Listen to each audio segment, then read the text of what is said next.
Hello दोस्तों, नमस्कार। स्वागत है आपके अपने YouTube channel soft study Akash Kumar में।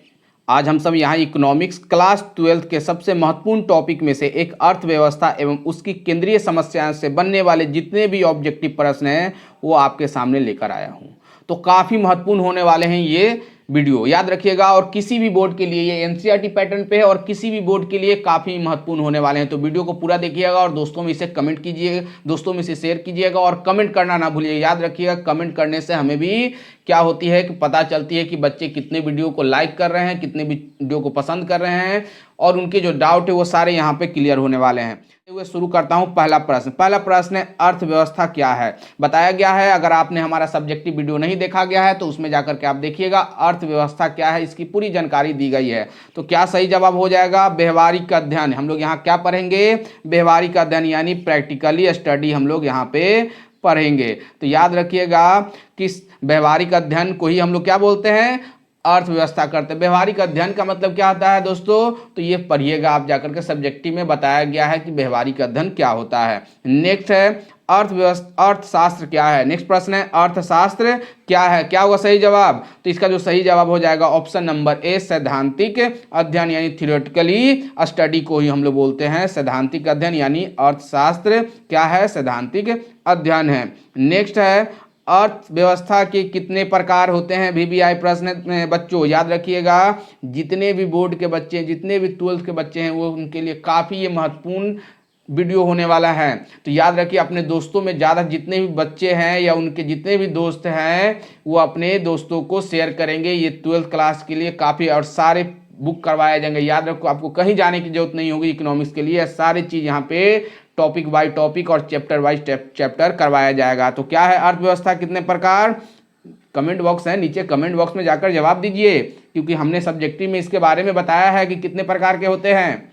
जल्द से जल्द क्या सही जवाब हो जाएगा? Option number D. यहाँ पर 3 प्रकार के कौन कौन पता ही होगा, पूंजीवादी, समाजवादी और मिश्रित हमने पढ़ा है। तीनों को हमने पढ़ा है और डिटेल में पढ़ा है, तो आपको कहीं जाने की जरूरत नहीं होगी। नेक्स्ट है, पूंजीवादी अर्थव्यवस्था किसे कहते हैं? ये भी हमने पढ़ा है। ऑप्शन देख लिए क्या क्या दिया गया है। निजी व्यक्तित्व का स्वामित्व, निजी और सरकार का स्वामित्व, या सरकार का स्वामित्व सिर्फ है, या बी और सी दोनों हो जाएगा। क्या होगा सही जवाब? तो इसका जो सही जवाब हो जाएगा ऑप्शन नंबर ए, यहाँ पर निजी व्यक्ति का स्वामित्व। बच्चे देखते हैं कि सर बी और सी दोनों, बी और सी मार दिए, ये नहीं। अब एग्जामिनर भी काफ़ी तेज हो गए हैं। याद रखिएगा, आपको उलझाने के लिए, प्रॉब्लम क्रिएट करने के लिए इस तरह के ऑप्शन आपके सामने दिए रहेंगे कि जो बच्चे नहीं पढ़ते हैं वो सीधे डायरेक्ट यही आंसर लगाएंगे, बी और सी दोनों। तो याद रखिएगा, हमारा सब्जेक्टिव वीडियो और ऑब्जेक्टिव वीडियो दोनों करते जाइएगा, ताकि आपके ऑप्शन को भी किस तरह से याद रखना है, छांटना है, ये महत्वपूर्ण होने वाले हैं। तो ऑप्शन नंबर ए यहाँ पर हो जाएगा, ना कि बी और सी दोनों। नेक्स्ट है, पूंजीवादी अर्थव्यवस्था का विचार किसने रखा? क्या सही जवाब हो जाएगा? ऑप्शन नंबर डी, यहाँ पे एडम स्मिथ ने पूंजीवादी अर्थव्यवस्था का विचार रखा। क्या रखा? सब नीचे आपको मिलने वाले हैं। नेक्स्ट प्रश्न, अहस्तक्षेप का सिद्धांत यानी लेजेज फेयर थ्योरी, इंग्लिश में बोलते हैं लेजेज फेयर थ्योरी, का सिद्धांत किसने दिया? क्या सही जवाब हो जाएगा? ऑप्शन नंबर बी यहाँ पर हो जाएगा, एडम स्मिथ ने दिया था। उन्होंने एक पुस्तक लिखी थी wealth of nation. Wealth of nation कब लिखा? वो नेक्स्ट क्वेश्चन में आपको मिलने वाला है, वेल्थ ऑफ नेशन। याद रखिए, कमेंट नीचे है, कमेंट बॉक्स में जाकर के जल्द से जल्द आप हमारे साथ, हमसे पहले आप जवाब वहाँ पे दीजिए कि अगर आपने पढ़ा है तो आपका आंसर सही होगा, और फिर उसके बाद आप हमारे साथ मिलाइए कि आपका वीडियो कितना, आपने सब्जेक्टिव पे कितना ध्यान दिया है। क्योंकि जितने भी ऑब्जेक्टिव प्रश्न हैं वो सारे सब्जेक्टिव बेस है, यानी सब्जेक्टिव से ही ये प्रश्न निकाले गए, और ये प्रश्न आपको बुक में नहीं मिलने वाली है। ये सारे प्रश्न आपको खुद से बनाया गया है, याद रखिएगा। और यहीं से प्रश्न, क्योंकि अगर हम बुक को पढ़ लेते हैं तो ऑब्जेक्टिव जितने भी प्रश्न बनने वाले हैं एग्जाम में वो सारे आप पे लगाते हुए चलिएगा और दूसरों से ज़्यादा मार्क्स प्राप्त कीजिएगा। नेक्स्ट क्वेश्चन है वेल्थ ऑफ नेशन। हमने बताया था अभी, नीचे प्रश्न मिलेगा कि वेल्थ ऑफ कब लिखा गया वेल्थ ऑफ नेशन पुस्तक? वेल्थ ऑफ नेशन पुस्तक कब लिखा गया? 1776 में। कमेंट बॉक्स में जल्द से जल्द जवाब देते जाइएगा और हमारे साथ मिलाते भी जाइएगा, कितना सही होगा। लास्ट में अपने स्कोर आप बता दीजिएगा, सर हमने इतना प्रश्न का सही जवाब दिया है। निम्नलिखित में से पूंजीवादी अर्थव्यवस्था की विशेषता कौन सी है? यह भी पढ़ाया गया है ना आपको। कौन सी होगी? प्रतिस्पर्धा, कंपटीशन था, बिल्कुल था। कीमत यंत्र, ये भी था।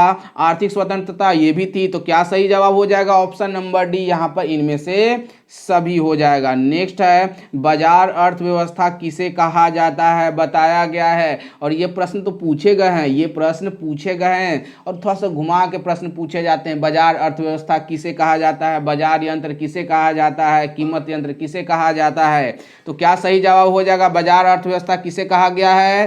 तो ऑप्शन नंबर डी यहाँ पे हो जाएगा। पूंजीवादी अर्थव्यवस्था को हम लोग बाजार अर्थव्यवस्था भी कहते हैं। नेक्स्ट है, किस अर्थव्यवस्था में कीमत यंत्र, अभी हमने बताया था ना, कीमत यंत्र घुमा दिया जाएगा पोजीशन, कीमत यंत्र या कीमत संयंत्र कहीं कहीं लिखा जाएगा। क्या सही जवाब हो जाएगा? किस आधार पर निर्णय लिया गया है? तो पूंजीवादी। इसमें हमने क्या पढ़ते हैं? डिमांड और सप्लाई, इसी में तो है डिमांड और सप्लाई। कीमत यंत्र में ही तो है डिमांड और सप्लाई। जब डिमांड बढ़ जाती है और सप्लाई फिक्स हो जाती है तो क्या हो जाता है? वस्तु की कीमत बढ़ जाती है। वस्तु की कीमत क्या हो जाती है? बढ़ जाती है। या सप्लाई घट गया, डिमांड बढ़ गया, तो वस्तु की कीमत, जो पूंजीवादी अर्थव्यवस्था होती है, वस्तु की कीमत को क्या कर देती है? बढ़ा देती है। तो यही तो हमने पढ़ा है। नेक्स्ट है, किस अर्थव्यवस्था पर सरकार का नियंत्रण रहता है? किस अर्थव्यवस्था पर सरकार का नियंत्रण रहता है? क्वेश्चन नंबर 11 है। क्या होगा सही जवाब? किसका जो सही जवाब हो जाएगा? ऑप्शन नंबर यहाँ पर बी हो जाएगा। देखिए, इसको हम लोग ऑप्शन से छांट कैसे सकते हैं? अगर हमें आंसर नहीं याद है तो सर कोई और भी तरीका जिससे आंसर नहीं याद हो तो कैसे लगा सकते? तो हमने अभी पढ़ा कि पूंजीवादी में प्राइवेट होता है, यानी सरकार उसमें हस्तक्षेप करती है। सर हस्तक्षेप हमने ऊपर पढ़ाया था, हस्तक्षेप का सिद्धांत। उसका मतलब क्या था? उसका मतलब था कि सरकार का उस पर कोई नियंत्रण नहीं होगा, यानी सरकार उसमें दखल नहीं दे सकती है, यानी सारे लोग स्वतंत्र होंगे। तो पूंजीवादी हो गया। तो सब यहाँ पे पूछा जा रहा है सरकार का नियंत्रण, तो पूंजीवादी में तो सरकार का नियंत्रण होगा नहीं, तो ये आंसर तो होगा नहीं। बाजार हमने पढ़ लिया कि बाजार किससे संबंधित है? पूंजीवादी से ही संबंधित है। और मिश्रित तो होगा नहीं, क्योंकि मिश्रित में दोनों होते हैं, निजी और सरकार दोनों हो जाता है, प्राइवेट और गवर्नमेंट दोनों हो जाती है। तो बच गया क्या? ऑप्शन नंबर बी बच गया। तो इस तरह से भी आंसर्स आपको लगाए जा सकते हैं एग्जाम में। समाजवादी अर्थव्यवस्था का प्रतिपादन किसके द्वारा किया गया? हमने पढ़ा समाजवादी अर्थव्यवस्था का प्रतिपादन किसके द्वारा किया गया? हमने पढ़ा पूंजीवादी के बारे में। अब यहाँ आ गया समाजवादी के बारे में। क्या होगा सही? नीचे कमेंट बॉक्स है, उसमें जाकर जवाब दीजिए। क्या होगा सही जवाब? तो ऑप्शन नंबर सी हो जाएगा, Karl Marx. Option number C हो जाएगा, कार्ल मार्क्स हो जाएगा। ऑप्शन नंबर सी हो जाएगा यहाँ पे, कार्ल मार्क्स हो जाएगा। नेक्स्ट है, समाजवादी अर्थव्यवस्था में किसका अभाव रहता है? समाजवादी अर्थव्यवस्था में किसका अभाव रहता है? क्या सही जवाब हो जाएगा? तो हमने पढ़ा है आर्थिक समानता होती है, तो अभाव कहाँ से हो गया? ये तो रहता ही है। केंद्रीय आर्थिक नियोजन, ये भी रहता है। बाजार प्रतिस्पर्धा, इसका अभाव रहता है, यानी कंपटीशन, लैक ऑफ कंपटीशन हो जाती है, लैक ऑफ कंपटीशन हो जाती है, यानी इसी का अभाव रहता है। जन कल्याण तो होती है समाजवादी अर्थव्यवस्था में, तो याद रखिएगा यहाँ पे किसका अभाव होगा? बाजार प्रतिस्पर्धा का अभाव रहेगा। नेक्स्ट है, मिश्रित अर्थव्यवस्था का प्रतिपादन किसने किया? मिश्रित अर्थव्यवस्था का प्रतिपादन किसने किया? काफी वीवीआई प्रश्न, याद रखिएगा, इस तरह के प्रश्न आपसे एग्जाम में पूछे जा सकते हैं। मिश्रित अर्थव्यवस्था का प्रतिपादन किसने किया? John Maynard Keynes. Comment box में आप जवाब जल्द से जल्द हमसे पहले दे दीजिएगा जवाब। हमसे पहले भी आप जवाब दे सकते हैं, कमेंट बॉक्स में नीचे जवाब लिख सकते हैं। क्या होगा सही जवाब? नेक्स्ट है, दास कैपिटल पुस्तक किसके द्वारा लिखा गया? ये प्रश्न पूछे गए हैं, किसके द्वारा लिखा गया? सभी को पता होगा, काफी इंपॉर्टेंट प्रश्न है। दास कैपिटल पुस्तक किसके द्वारा? तो कार्ल मार्क्स के द्वारा लिखा गया। किसके द्वारा? कार्ल मार्क्स के द्वारा लिखा गया। नेक्स्ट है, वैश्विक महामंदी, ग्रेट डिप्रेशन, याद रखिएगा, ये बताया गया था कि 1914 से 1918 के बीच कौन सा युद्ध हुआ था? प्रथम विश्व युद्ध हुआ था। जब प्रथम विश्व युद्ध समाप्त हुआ था, विश्व में मंदी बढ़ गई थी, बेरोजगारी बढ़ गई थी, क्योंकि सारी चीज घटने लगे थे, तो वैश्विक मंदी बढ़ने लगी और 1929 आते आते इससे वैश्विक महामंदी का दर्जा दे दिया, यानी ग्रेट डिप्रेशन का दर्जा दे दिया गया। तो काफी इंपॉर्टेंट प्रश्न ये भी बन जाते हैं। समाजवादी अर्थव्यवस्था की क्रांति कब हुई? काफी इंपॉर्टेंट प्रश्न है। समाजवादी अर्थव्यवस्था की क्रांति कब हुई थी? तो हमने पढ़ा है समाजवादी अर्थव्यवस्था की क्रांति को रूसी क्रांति, बोल्शेविक क्रांति, लेनिन की क्रांति के नाम से भी जानते हैं। और कब किया गया? 1917 में कहा गया, 1917 में किया गया था। याद रखिएगा, काफी इंपॉर्टेंट प्रश्न है। इसको हिस्ट्री में भी प्रश्न को पूछा गया, याद रखिएगा, इसे हिस्ट्री में भी पूछा गया है। तो ये नहीं कि सर इकोनॉमिक्स पढ़ा रहे हैं, हिस्ट्री का प्रश्न है। आपसे हिस्ट्री में समाजवाद के बारे में पूछा जा सकता है और आपसे हिस्ट्री में पूछ सकता है लेनिन की क्रांति, बोल्शेविक क्रांति, रूस की क्रांति। तो दोनों का आंसर एक ही होगा, 1917। नेक्स्ट है, निम्नलिखित में से कौन सी अर्थव्यवस्था भारत में है? तो हम लोग पढ़े हैं भारत में कौन सी अर्थव्यवस्था है? तो भारत में मिश्रित अर्थव्यवस्था है। भारत में कैसी अर्थव्यवस्था है? मिश्रित अर्थव्यवस्था है। निम्नलिखित में से कौन अर्थव्यवस्था से संबंध रखता है? काफी इंपॉर्टेंट है, अर्थव्यवस्था से इनमें से कौन सा संबंध रखता है? सॉरी, मिश्रित अर्थव्यवस्था से कौन संबंध रखता है? तो सीमित प्रतियोगिता, बिल्कुल, लिमिट कंपटीशन हमने पढ़ा है। सामाजिक न्याय, सोशल जस्टिस हमने ये भी पढ़ा है। और कल्याणकारी राज ये भी हमने पढ़ा है। तो क्या सही जवाब हो जाएगा? यहाँ पे सही जवाब हो जाएगा ऑप्शन नंबर डी, इनमें से सभी। किसने कहा था कि आर्थिक समस्या एक चयन की समस्या है? इस तरह के प्रश्न आपसे सब्जेक्टिव में भी पूछागा और ऑब्जेक्टिव में भी पूछा जा सकता है। किसके अनुसार कहा गया था? तो सही जवाब हो जाएगा एरिक रोल। कमेंट बॉक्स में आप जवाब दीजिएगा, कमेंट बॉक्स में आप जवाब देते चलिएगा, हमसे पहले भी आप जवाब दे सकते हैं। नेक्स्ट है, सीमित साधनों का कुशलतम प्रयोग करने की समस्या किसने कहा? कहा गया कि हमारे पास साधन सीमित है तो उसका कैसे कुशल प्रयोग करें, ये भी तो एक समस्या है हमारे सामने। तो इस बात का जवाब इसको किसने प्रतिपादित किया था, किसने बताया था इस चीज़ को? तो ऑप्शन है स्टीगलर, लेफ्टविच या सैमुअल्सन, या ए और बी दोनों हो जाएगा। तो यहाँ पे सही जवाब हो जाएगा ए एंड बी, यानी स्टीगलर और लेफ्टविच। याद रखिएगा, दोनों ऑप्शन में से कोई भी एक भी दे सकता है या दोनों दिया जा सकता है। तो याद रखिएगा, दोनों नाम आपके लिए इंपॉर्टेंट होने वाले हैं। नेक्स्ट है, पूंजीवादी अर्थव्यवस्था के केंद्रीय समस्या का समाधान होता है। पूंजीवादी अर्थव्यवस्था का केंद्रीय समस्या का समाधान होता है किसके द्वारा? केंद्रीय नियोजन के द्वारा, पूंजीपति द्वारा, मूल तंत्र द्वारा या सरकार द्वारा? ये प्रश्न आपसे प्रीवियस पेपर में पूछे गए हैं।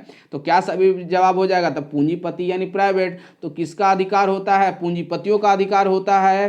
तो सही जवाब हो जाएगा। कितनी आसानी से यहाँ पे जवाब लगाया जा रहा है। नेक्स्ट प्रश्न देखिए, इसका जवाब आप लोग क्या होगा? निम्नलिखित में से कौन से साधन की मांग यानी वांट यानी वांट को हम लोग डब्ल्यू से, संसाधन की पूर्ति यानी रिसोर्सेज को सही दर्शाता है? तो याद रखिएगा, क्या सही हो जाएगा यहाँ पे ऑप्शन? आप इसका जवाब पहले कमेंट बॉक्स में दीजिए, उसके बाद मैं बताता हूँ क्या सही जवाब हो जाएगा। क्या सही जवाब होगा? जल्द से जल्द दीजिए कमेंट बॉक्स में। Option number A, B, C, D क्या होगा सही जवाब? तो यहाँ पे सही जवाब हो जाएगा ऑप्शन नंबर, क्या हो जाएगा? बी, यानी हमारी जो डिमांड है, हाँ, हमारी जो डिमांड है, मांग जो है वो क्या है? ज़्यादा है, और रिसोर्सेज क्या है? सीमित है। रिसोर्सेज क्या है? सीमित है। तो डिमांड ज़्यादा और रिसोर्सेज सीमित है, इसी को तो दर्शाता है W greater than R। Next है, निम्नलिखित में से कौन श्रम प्रधान तकनीक से जुड़ा हुआ है? श्रम प्रधान तकनीक हमने पढ़ाया था, और एक पढ़ाया था पूंजी प्रधान तकनीक। पूंजी प्रधान तकनीक में हमने क्या पढ़ाया था? तो उसमें बढ़ाया था कि अगर हम किसी चीज़ में पूंजी लगाते हैं तो ज़्यादा से ज़्यादा उसको लाभ कमाने की कोशिश करते हैं, ज़्यादा से ज़्यादा कुशलतम प्रयोग करने की कोशिश करते हैं, ज़्यादा से ज़्यादा कुशल वस्तु बनाने की कोशिश करते हैं। तो यहाँ पे क्या सही जवाब हो जाएगा? वहीं श्रम उसका उल्टा हो जाएगा। श्रम में क्या हो जाएगा? तो रोजगार में वृद्धि हो जाएगी, बेरोजगारी घट जाएगी, यानी ऑप्शन नंबर यहाँ पर बी हो जाएगा, रोजगार में वृद्धि। नेक्स्ट है, उत्पादन के निम्नलिखित में से कौन सा साधन है? उत्पादन के निम्नलिखित में से साधन कौन है? तो इनमें से सभी, भूमि, श्रम, पूंजी, ये तीनों जो है उत्पादन के साधन हैं। नेक्स्ट है, किसने कहा था उत्पादन संभावना वक्र दो वस्तुओं और सेवाओं उन सभी संयोग यानी ऐड यानी जोड़ को दर्शाता है, योग को दर्शाता है? किसके अनुसार कहा गया था? कमेंट बॉक्स में इसका जवाब दीजिए, बीबीआई प्रश्न है ये। क्या हुआ सही जवाब? तो सैमुअल्सन के अनुसार। सैमुअल्सन ने कहा था कि उत्पादन संभावना वक्र दो वस्तु और सेवाओं के सभी संयोग को दर्शाता है। नेक्स्ट है, काफी इंपॉर्टेंट है, ये पुस्तक पूछा गया है, general theory of employment, interest and money. पुस्तक किसने लिखी? किसने लिखी ये पुस्तक? क्या सही जवाब होगा? कमेंट बॉक्स में आप जवाब दीजिए। तो इसका जो सही जवाब हो जाएगा option number C, John Maynard Keynes. अगर आपने हमारा सब्जेक्टिव वीडियो नहीं देखा, उसमें जाकर के देखिए, ये प्रश्न आपसे वहां पे भी दिया गया है। नेक्स्ट है अर्थशास्त्र का सिद्धांत यानी principle of economics, principles of economics पुस्तक किसके द्वारा लिखा गया, किसके द्वारा लिखा गया? क्या सही जवाब हो जाएगा? ऑप्शन नंबर यहाँ पे ए, डॉक्टर मार्शल के द्वारा प्रिंसिपल ऑफ इकोनॉमिक्स पुस्तक लिखा गया। नेक्स्ट है उत्पादन संभावना वक्र गिरता है, कैसे गिरता है? दाएं से बाएं, बाएं से बाएं, बाएं से दाएं, दाएं से बाएं या दाएं से दाएं या नीचे से ऊपर या ऊपर से नीचे, कुछ भी ऑप्शन दिया जा सकता है, लेकिन आंसर तो एक ही होंगे ना हमारे, आंसर हमारे एक ही होंगे। ऑप्शन नंबर यहाँ पे क्या हो जाएगा? ऑप्शन नंबर हो जाएगा यहाँ पर सी, बाएं से दाएं गिरता है। कहाँ से कहाँ गिरता है? बाएं से दाएं गिरता है। नेक्स्ट है उत्पादन संभावना वक्र का ढाल होता है ऋणात्मक यानी नेगेटिव, धनात्मक यानी पॉजिटिव या पॉजिटिव नेगेटिव दोनों, या इनमें से कोई नहीं। क्या होगा सही जवाब? कमेंट बॉक्स में इसका जवाब दीजिए। तो इसका जो सही जवाब हो जाएगा ऑप्शन नंबर ए यानी ऋणात्मक यानी नेगेटिव हो जाएगा। क्या हो जाएगा यहाँ पे? नेगेटिव हो जाएगा। तो काफ़ी इंपॉर्टेंट होने वाली है, थोड़ा जान लेते हैं इसके बारे में। कुछ यहाँ पे बातें लिखी गई है। तो उत्पादन संभावना वक्र ऋणात्मक और बाएं से दाएं, हमने ऊपर पढ़ा था बाएं से दाएं, और क्या होता है? ऋणात्मक होता है। इसका कारण बताया गया क्या? तो कुशलतम प्रयोग के बाद भी दोनों वस्तुओं को एक साथ नहीं बढ़ाया जा सकता। जाहिर सी बात है, अगर हम दो वस्तु ले लेते हैं, एक एक्स वाई ले लेते हैं, अगर एक्स बढ़ाएंगे तो वाई घट जाएगा, वाई बढ़ाएंगे तो एक्स घट गया। इसका मतलब एक और सिंपल एग्जाम्पल, अगर मान लीजिए कि हम लोग गेहूं और चावल लेते हैं, तो गेहूं की उपज अगर बढ़ाते हैं, उत्पादन बढ़ाते हैं, तो चावल के उत्पादन में कमी करनी होगी, और चावल के उत्पादन बढ़ाते हैं तो गेहूं के उत्पादन में कमी करनी। इसी को तो हम लोग बोलते हैं उत्पादन संभावना वक्र। आते हैं उत्पादन संभावना वक्र यानी कर्व, याद रखिएगा, वक्र यानी कर्व। सीमांत अवसर लागत इसको ही कहा जाता है, याद रखें। कहीं कहीं एग्जाम में आपको सीमांत अवसर लागत दे देगा, कहीं उत्पादन संभावना वक्र दे दिया जाएगा, तो कंफ्यूजन नहीं होइएगा कि सर दोनों अलग है, दोनों एक ही है। सीमांत अवसर लागत ढाल होती है, तो इसका हमने बताया था delta y by delta x, delta y by delta x. क्या होगा सही जवाब? ए बी सी डी, क्या पता तो चल ही गया है। Option number B, delta y by delta x. किस परिस्थिति में संभावना वक्र दाईं ओर खिसक जाता है? मान लीजिए यहाँ पे सपोज हम लोग ग्राफ से समझ लेते हैं, कितना आसानी से हम लोग समझेंगे और बनाएंगे। दाईं ओर यानी राइट, अगर पहले ये है, अब मान लीजिए पी है और ये कहाँ हो गया? P1 पे चल गया, कहाँ खिसक गया? दाईं ओर खिसक गया, दाईं ओर खिसक गया, तो बढ़ा कि ये घटा? ये बताइए, बढ़ा कि घट गया? बढ़ गया सर। तो ऑप्शन नंबर ए, संसाधन में वृद्धि हो गई, संसाधनों में क्या हो गई? वृद्धि हो गई। कितनी आसानी से लगाया गया ना। यही कंफ्यूजन होता है बच्चों में कि सर कैसे होगा, तो जाहिर सी बात है दाईं की ओर बढ़ गए। अगर यही बाईं ओर पूछ देता क्या होगा? सर संसाधनों में कमी हो गई, संसाधनों में क्या हो गई?